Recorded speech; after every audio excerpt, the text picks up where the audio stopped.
Hello, everyone, and welcome to the Creative Society TV. So today's episode is very special because it's the first one after historical conference, Creative Society USA. It was the first time we did something of this scale locally, specifically for Americans, because I feel like America is a very special country. It's been always the most progressive state, and people were always pushing it forward when it comes to freedoms, when it comes to prosperity. And maybe the next leap of our humanity will be made here by Americans. This is no-brainer to me, and it's a great honor to have today with me RoyStar as a co-host. And Roy, you've been on the conference as well, just hosting and just killing it over there. So it was awesome. Nice to have you here with me. And also, by popular demand, here with us, Jarrell. Awesome have you with us, brother. I know you was trying to make it to the conference as well, but of course you have a kid, you have football games. By the way, congratulations on making it to the playoffs. And today with you, we would like to watch some more videos, because the previous episode we made with you, it made a lot of feedback, very cool feedback, and people love you. People wanted to see you more. So here you are. Awesome, and I appreciate that. I love everyone who watched. Yeah, it went on TikToks and so many platforms all over. And I know you're into economy. You're very passionate about stock markets, about what's going on, and I know you've been talking about this. And why don't we kick it off with our first video about the economy? Yeah. Sounds good. So, yeah. The facts that we just heard are quite disturbing. Can we see that first graph? Income inequality is devastating. Middle class is shrinking faster than ever before. Society is polarized, and you can see how the wealth of the general population has been decreasing for decades. But look at the way it plunged since 2020. If that's not the beginning of a crisis, then I don't know what is. $5, let's say gas, or your groceries, you used to spend $200 a month, now you're spending $700 a month. It's not sustainable. When it comes to the cost of rent, home buyers, it's getting tougher and tougher to be a home buyer. We got all these corporations coming in, buying residential homes, making it tough for the regular mom and pop people trying to become a homeowner. So that's making it tough for the American dream to become true. If the prices raise the way they are, where are people going to live? Well, I think a lot needs to change economically with respect to class and the redistribution of wealth, our tax system, the way our government operates. Well, I would say just time freedom, financial freedom, because everything that is revolved around money. And I feel like if we just have more freedom in that sense, then we could live a lot happier life and also lead the new generation to generational wealth. When you don't have the financial freedom, you are giving up on many things that you might be able to do otherwise. Economy. No inflation. The first thing that will happen in the Creative Society is writing off all debts and loans from private individuals, abolition of real estate taxes and personal property taxes. There will be no loan interest rates.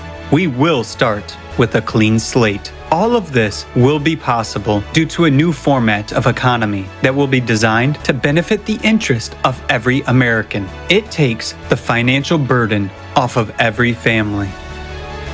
Once you learn about the Creative Society, visit the website creativesociety.com and click the Join Us button. The faster the majority of the population is informed, the sooner we can form a public request or an electoral demand. Only then we can get to the next stage of implementing the Creative Society at the legislative level.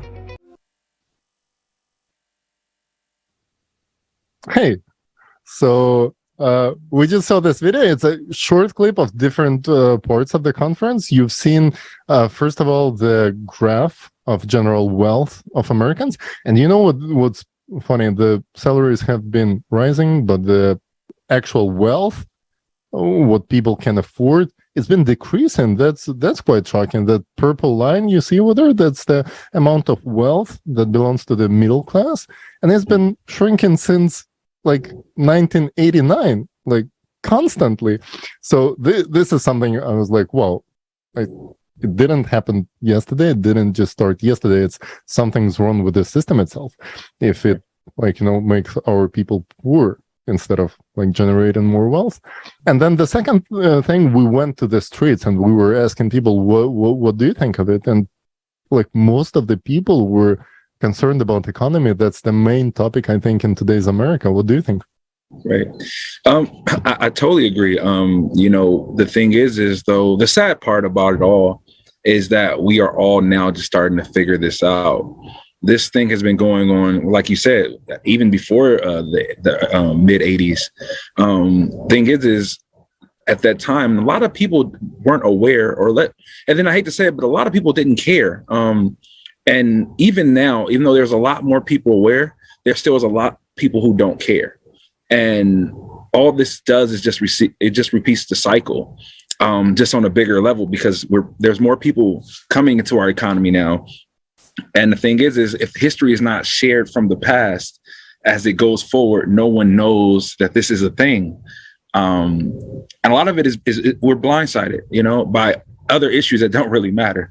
But I totally agree with that. I mean, I think there should be a change, but the way you start change is by education and teaching the future generations, about what happened in the past. That's why history is so important. But for some reason, I guess we're afraid to talk about history. RoyStar, what do you think?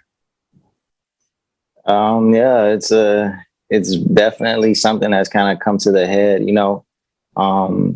Major economists could probably tell you better than I, but we all know that for a while they played so many games with the economy, like just to, get an instant gratification type of model, where they would raise a rate here or lower a rate there to get some type of instant gratification from the economy. And I feel like now it's at a point where all of it's coming to a head. It's all we're paying for those times where we manipulated these numbers, and it's all coalescing, as we can see.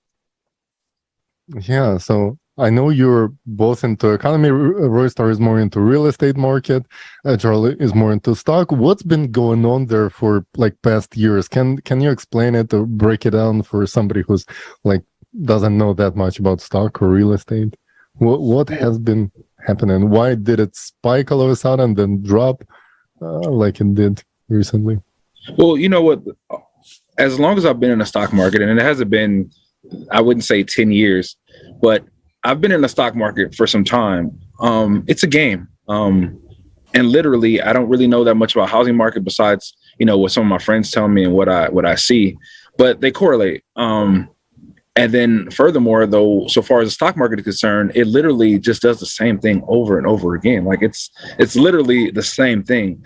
And technically, the way that I view the world is all based on the stock market. And this is meaning not just in money. This is in how people act. This is in behavior patterns. This is in everything. I forgot who's this author, but one of my favorite books is The Psychology of Money. And what it does is it focuses more on the behavior behind the money. And to me, stock market is money. So if you can understand the mindset of people that are playing in the stock market, you can technically understand the mindset of people who live in this world. And I feel like everything is a circle. The way that you win is by finding your place in this circle. Because if you can find out how you can be in the up and up of the cycle before it does it again, you'll be ahead of it when it does it again, because it's going to keep doing it. And that's unfortunate, but that's the way our society was even brought up in the beginning. This is even back from Christopher Columbus. And we know he wasn't the first, but just in general speaking, this has been going on. So literally it's just a cycle. That's all I see in the stock market. So when it goes down, it's like, it's supposed to go down and then it's going to go up. And then it's going to go down again. It's just the cycle. This is how it happens. RoyStar, what do you think? Is there a different way out to actually change the system to benefit most of the people, or is it just gonna be this gamble and whoever sold on time and whoever invested on time are gonna win? Because it seems like general population, the wealth has been decreased. That's the weird part about this graph we just saw, that it seems like, yeah, there are cycles, but again we see the trend, that the trend is like constant decline of this general population wealth. Like, is it the system designed this well to benefit a few on the expense of majority? Because that would be strange. But also, what would be the solution? Would people like speak up before it crashes again and just like, suggest some alternatives? I think if the economy was to come to another crash, it would be similar to the one we saw in 2008 or 2000, the last major one that like spiked the recession, where you see that those few who are the wealthy, they benefit off of this economic decline, and those who are not in that 1%, we all have to feel the wrath of what's to come. But I do think, to answer your first question, I think the best solution to everything is the creative society, which is basically a redistribution of the funds and the wealth that we already have in circulation. And we give these funds and wealth to the people in all sectors, from housing to the medical sector to education sector. So to me, the best way out is the creative society motto. Well, thank you so much. Well, the next video, which I believe is going to be on education and maybe share some info from conference, what was new to you? I would like to live in a society where educators are paid more money, police protection, policemen are paid more money, that you will put education and safety first. There's nothing more vital than we can do than public education and having a good education system for everyone, regardless of whatever their own family financial situations are, including access, of course, into higher education, where you don't have to go in debt for the rest of your life. In the Creative Society, education at any level will be free and available to absolutely every person. Thanks to a new approach to education and advanced technology, you will be able to study and learn new skills anytime and anywhere, as well as easily change careers. Education will no longer be a chore. The process will be engaging and exciting. For example, with the help of VR glasses, you will study the human body from inside, traveling among molecules. In the Creative Society, you will be able to study at any university in the world and learn any profession you want.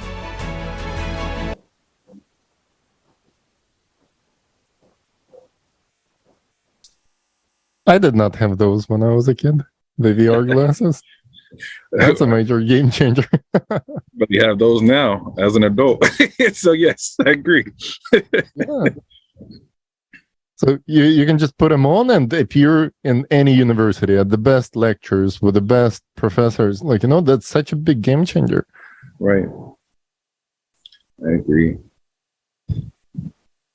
How do you envision it? Does it make it more affordable or more? Yeah, the video before you said that video, I was going to say that it's really cool how we're in sync on that level, because yes, I am a firm advocate of stretching out and making an equal playing field amongst all. I think to reset it in the sense where give everyone a chance to grow from the ground level. That's a great idea, and I will love that. But it all starts with education, because you can give someone $5 million, and if they don't have the education of what $5 million is or know the value of $5 million, it just becomes crap. So I think education should be first. Free education would be great, because we know America's a business, right? I feel like the number one way that America has been functioning as a business is based off of debt and loans. And a lot of the major debt comes from student loans. I like to tell people I'm debt free, but inadvertently, I still do have school loans that needs to be paid off, and I am working towards paying that. However, I do realize that that's what America is like. They have, like when another country can come and buy our debt and literally take over. That's a way that you take over our country. So I feel like us printing more money and sending out more money and having more debt is just making us, our business fall. And the way that, you know, we make our business better is by educating the employees. So the only other way, and we know a lot of people can't afford a good education. So yeah, free education would be beautiful. I would love that. I think that's the ground level. However, I'm not a huge fan of VR just yet. I like the concept of VR. I like the fact that it's virtual from home and you don't have to like figure out money to get to school, because that was an issue back when I was in school too, is how am I going to get to school? If there was a way that we can bridge that, because I feel like a lot of people, especially in this day and age, are so lazy that the VR thing might not be used as we would like it to be used. Like with me in my journey, the way that I found out my higher calling is I had to get out and start becoming a fitness person. I had to enrich my mind first. And I think on that level, like being able to get out and leave is great. Now, if we found a way to incorporate the VR as well as saying, hey, all right, this is downtime from the VR, get out and go out the house, or let's find a way where we can connect VR and outside, because a lot of people, and then, you know, human interaction is very important in life.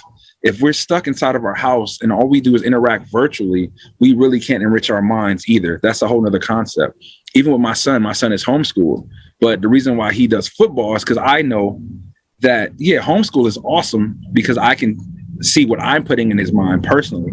However, he still does not need that interaction, because if a person goes out into the world and not know how to talk to someone that doesn't look like them, that can become an issue in itself as well. So I think the VR, sorry to go too crazy on tangents, but I think the VR, super cool. I think the VR thing is an awesome idea, but I would like to find a way that we can have some kind of social interaction aside with that as well, or where we can get out the house and not just sit at home and eat chips and cookies and just put on VR glasses and just become more lazier as a society as well. Yeah, I agree. Definitely. Like VR is definitely a good tool that can be implemented, but as he's saying, that we have to do it the right way. You know, we have to do it in a way that makes sense and that's equitable to the children. But I think it'd be an awesome tool to incorporate. You know? That's a very good point, actually. The technology is not the problem, it's the way we use it. And the way you said, it has to like have some sort of purpose, which it's supposed to be used for, but not abused to control, like to trap people in this VR reality.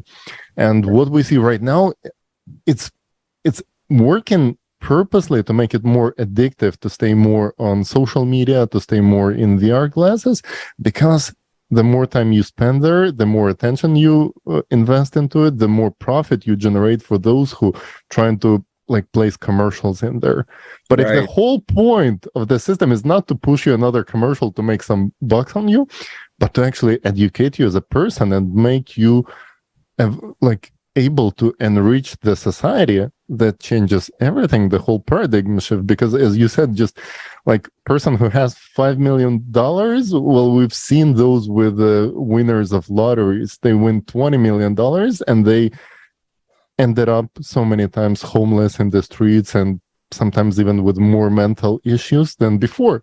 So money is not solving the problem. Education is the answer. You're absolutely like, yeah, we're in sync on this one, and that's great. That's nice to see, because it should be a no-brainer. It should be general knowledge, and super cool. Yeah, especially for people who have kids. Like, what do you want your kids to live like, and what do you want not only your kids but the neighbors of your kids? You're gonna have a kid, and you want the neighbor of your child to be educated as well, right? And to live successfully, have a career, contribute to the very same society that my kids live in, because that's the way it becomes safe and normal and, like, you know, thrive in society.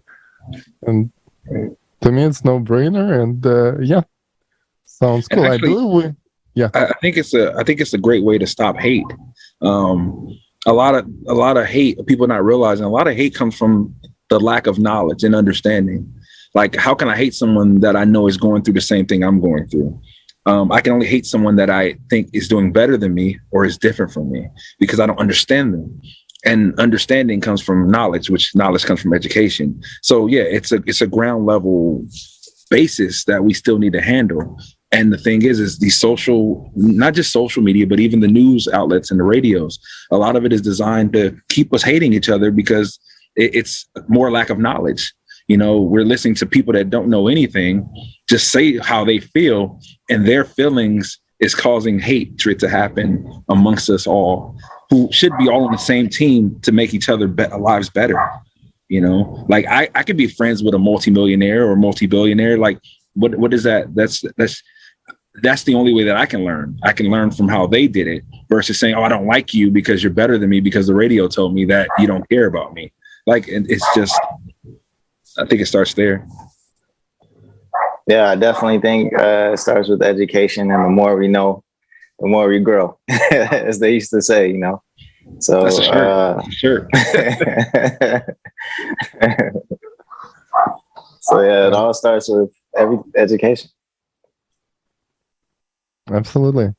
And then the only way to actually pass the hatred is to start loving people around you. And the only way to do that is to see that they're the same as you and they're going through the same struggle. And only together you can make a really big difference and make life easier, better for all of us. So I believe we have one more video that's going to show some more facts from the conference. Let's check it out. I would really like to see, hopefully there will be like a change or maybe a restart on this world, and, you know, United States included, to revamp and revise a whole new, beautiful beginning. Unity is a strength. Together we will go far. I mean, those are slogans, but we need some initiative by conglomerating with the different groups where we can come on one platform and everybody can do their part. Somebody is specialized in something, somebody is specialized in something. So if those all hands come together, I think that's the only way. It will take time, but somebody has to take that step. Is that it? Oh, that was a short clip. Well, this one was apparently about the way out. Like what do we do? Do we want to reset? Do we want to keep on going with this model, or do we want to change anything? Because, like, technically, nobody is talking about creating a system that's going to be inflation-free, for example. Like, but is it technically possible? Like, is it an option? Do we want to have it on the table? Do we want to fight over production of goods by actually planning the amount of stuff we want to produce so it wouldn't hurt ecology that bad as it does right now? That's the things that were offered here. Like, why don't we have that on the table? Like, I don't know. We have to figure out how it's going to work with the market economy, with the freedom of doing business, with the freedom of work.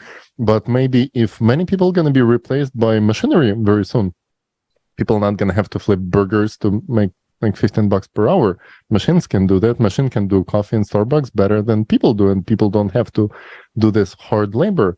But then in that case, if we free people from work, should they be provided some basic level of income so they can survive and spend more time on education and not wasting it on hard labor that can be done by machinery? Like, this kind of questions we asked people, and people said we should probably do something. What do you think about this? What should be the questions that people should ask themselves, and what kind of demand should we create? I think a lot of people need to do a lot of auditing, you know, and I say that because, you know, when you get taxed and you do something wrong, you get audited. I thank God I've never been through that. Knock on wood, wherever that is. But I think a lot of people need to actually do self-auditing. They need to look inside themselves and see what they've been doing for the last 10 years and where they think they're going to be doing in the next 10 years. Because, yeah, true enough, having machines and robots sound beautiful. But the thing that's being lost in that is when that happens, that means there's less desire of people. When people are not desired, their value goes down way less than what it is now. So if anything, that's going to actually hurt more humans than help. And the thing is it could be used to help, but that's if we are trying to learn and educate ourselves now before this happens. Because why can't a human own the robots that do that? Versus losing out on jobs, like the Wendy's worker. Like I was telling my son the other day, like, cause he's getting a little high and mighty, because, you know, we were once homeless. By the grace of God, you know, we've did a little bit better in life, but sometimes you have to check your children. And I had to tell them, like, you don't treat them like they don't matter, because they matter just as much as we do. And the thing is if the Wendy's worker lose their job, you know, it's kind of like, you know, the whole idea of if you smash the ant and it causes a conundrum, which causes a bigger thing in the world. Like everyone needs something. And the thing is without the little worker, which a lot of people are missing out on, there is no big worker. Like it's harder to be over someone that doesn't exist. It all helps each other.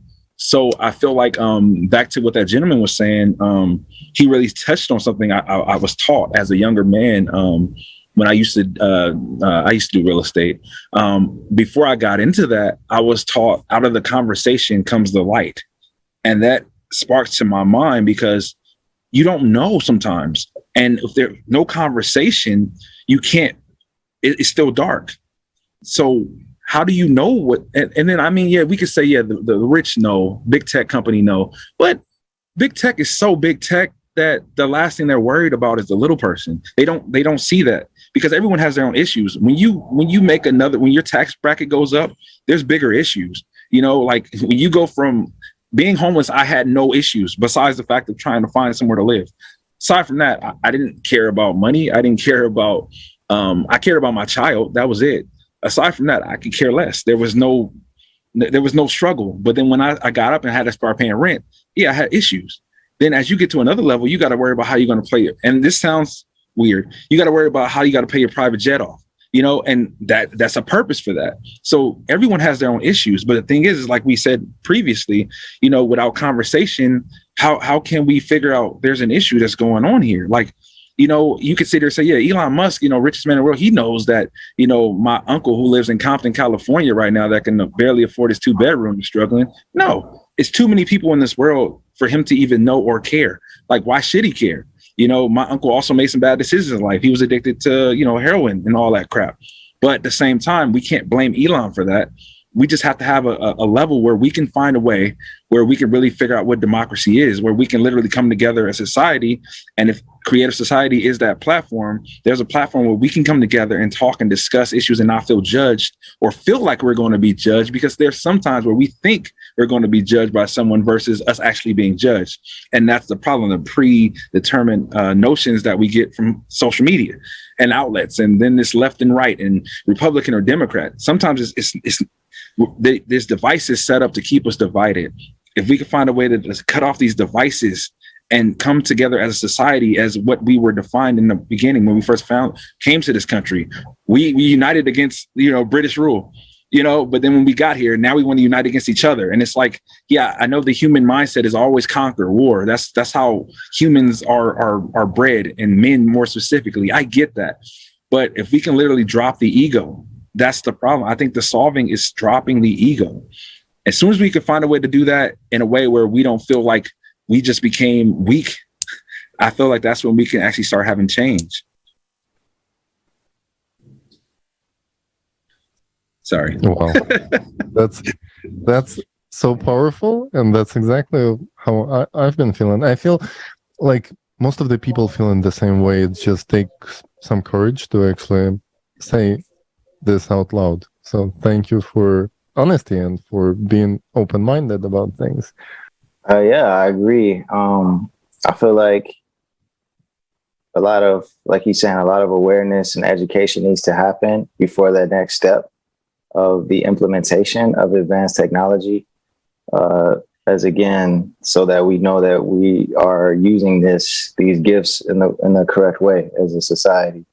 I myself, I'm pro tech. I would like to see more technology implemented because it will make our lives easier.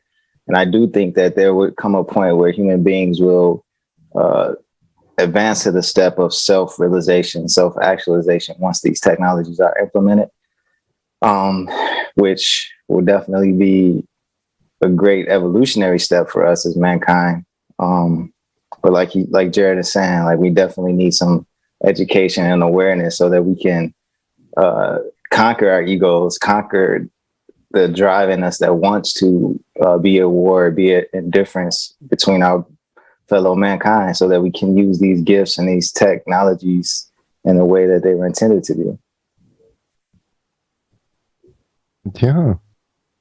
I hope so, that these technologies will be right there. And yeah, exactly as Jarrell said, so many technologies, even if you think about it, already exist, but we do not introduce them. Like, for example, all the warehouses could be automated a while ago. And even when companies started doing that, countries, governments started pushing against it because they don't know what to do with multiple people that's going to end up with no job in the street. And what is the solution?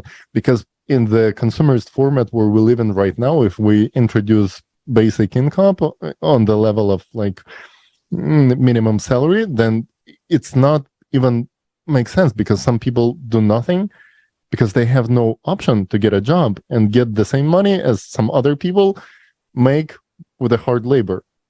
So this is not an option in the consumerist format. But then what we were talking about in creative society, that the wealth generated by the machinery has to be distributed kind of in an equal way to meet the basic needs of all people.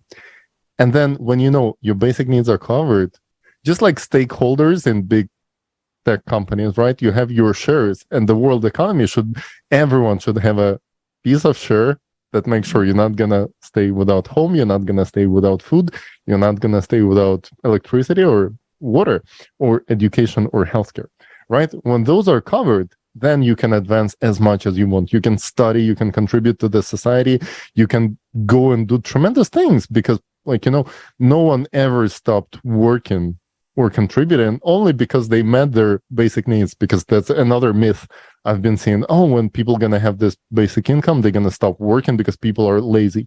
Yeah, some of them are, and some of them choose not to do so. But it's better to provide this basic income and make sure they're not gonna go in the streets and just, like, you know, robbing people, breaking windows, and, like, you know, for a piece of wood, piece of food, sometimes even killing somebody. So that doesn't make sense. It's easier and cheaper for the society to cover basic needs of all people and give them option to do better. And people want to do better because, again, we want to kill ego, but we want to leave this part which pushes each one of us to do better. Like, this part of ego that's actually contributing in a good way, you know, the take the bad animal part of it, left it out, but the competition part, when it comes to, oh, I can make something better for the society, like, you know, I can push it to the next level. Yeah, I can make the food more affordable, I can make electricity cheaper, I can come up with the new ways of transportation so people can travel faster. Right, kind of like what was said, what great thinkers have been telling us about. And I wanted to ask you guys, is there any specific technology, or maybe a few of them, that you are specifically passionate about, or what's your favorite field of expertise? Or I know you're investors, both of you, so maybe there's a specific thing that you're very passionate about and that you're looking forward to. You're like, when this technology comes out, I strongly believe it's going to change the world, I would invest, or maybe I already invested into it. And then what kind of technology do you think could contribute to the, like, you know, development? I hate to sound super cliche, but my number one, I think, investment is mind. I know that's not a technology, but I think mind is very important, because once you have your mind right, everything else you can invest in anything you like. But if you understand it, then you can understand why you invest in it. I actually love Teslas, but I don't know if I love Tesla or if I love Elon Musk, and that's been my biggest fight. Even with my son, we fight. He's like, yeah, I want the Cybertruck. And I'm like, yeah, I think that'll be cool. But at the end of the day, I think I'm more invested in his mind, Elon Musk's mind, the fact that he had the mindset to make a new technology, or actually, sorry, because this technology already existed, but he had the mindset to enhance it and bring it back to play and make it work this time versus how it didn't work back in the day where it didn't work. So me personally, I love tech. I love the idea of tech. Tech is great. It'd be good for the country. It'll be good for the world. But I can't get past the mind. I think, because even me, I feel like my number one investment is my mind. The fact that I, got out of poverty in the area I was living in to learn something new. And I don't know, we made technology. It was a gift given from God, but we made technology, So without technology, without us, there would be no tech.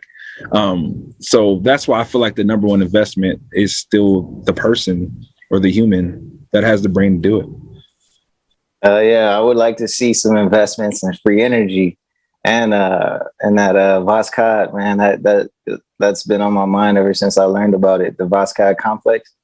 Hopefully when that comes out, I definitely would like to see more people and companies and governments invested in that technology, because I definitely know it will change the scope of the world.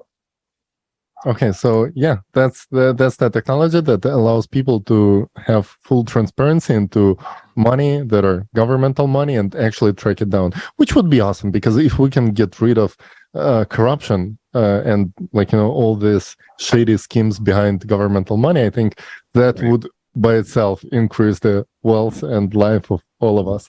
So guys, thank you so much for being here with us. Thank you for tuning in and checking the forum. We have an upcoming forum in November. But prior to that, please make sure to check out the conference, the Creative Society USA Global Crisis, because we are in global crisis. We covered topics like American economy. We covered the very harsh topic of mass shootings, why it is happening, and why both parties that we have, they only divide people and they not offering the solution, whatever we have there. And we came up with the solution, the value of human life.